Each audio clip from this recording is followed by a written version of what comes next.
VOA 60-তে স্বাগত জানাচ্ছি আমি তাহিরা কিবরিয়া। সংক্ষেপে আমেরিকার কিছু খবর। যুক্তরাষ্ট্র কংগ্রেস প্রেসিডেন্ট নির্বাচনে ভাইস প্রেসিডেন্ট কামালা হ্যারিসের বিরুদ্ধে ডোনাল্ড ট্রাম্পের বিজয়কে প্রত্যায়িত করার জন্য সোমবার অধিবেশনে বসছে। 4 বছর আগে শত শত ট্রাম্প সমর্থক ট্রাম্পের বিরুদ্ধে ডেমোক্র্যাট প্রেসিডেন্ট জো বাইডেনের জয়ের সার্টিফিকেট আটকাতে ক্যাপিটল ভবনে হামলা চালিয়েছিল। যুক্তরাষ্ট্রের প্রেসিডেন্ট জো বাইডেন সোমবার নিউ অরলিন্স যাবেন। তিনি নববর্ষের দিন একটি পিকআপ ট্রাক পথচারীদের ওপর চালিয়ে দেওয়ার ঘটনায় যে 14 জন নিহত হন তাদের স্বজনদের প্রতি এবং আহত 35 জনের প্রতি সমবেদনা জানাবেন। পুলিশের সঙ্গে গুলি বিনিময়ে নিহত হামলাকারী শামসুদ্দিন জব্বার ইসলামিক স্টেট গোষ্ঠীর প্রতি সমর্থন প্রকাশ করেছেন। যুক্তরাষ্ট্রের পররাষ্ট্রমন্ত্রী অ্যান্টনি ব্লিংকেন দক্ষিণ কোরিয়া সফর শেষে সোমবার টোকিওতে পৌঁছেছেন।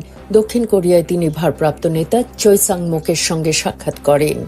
সোলে সফরকালে ব্লিংকেন রাশিয়া ও উত্তর কোরিয়ার মধ্যে সম্পর্ক গভীর করার বিষয়ে উদ্বেগ প্রকাশ করেছেন। আজ এ পর্যন্তই। Tahira Kibria, voice of America, Washington.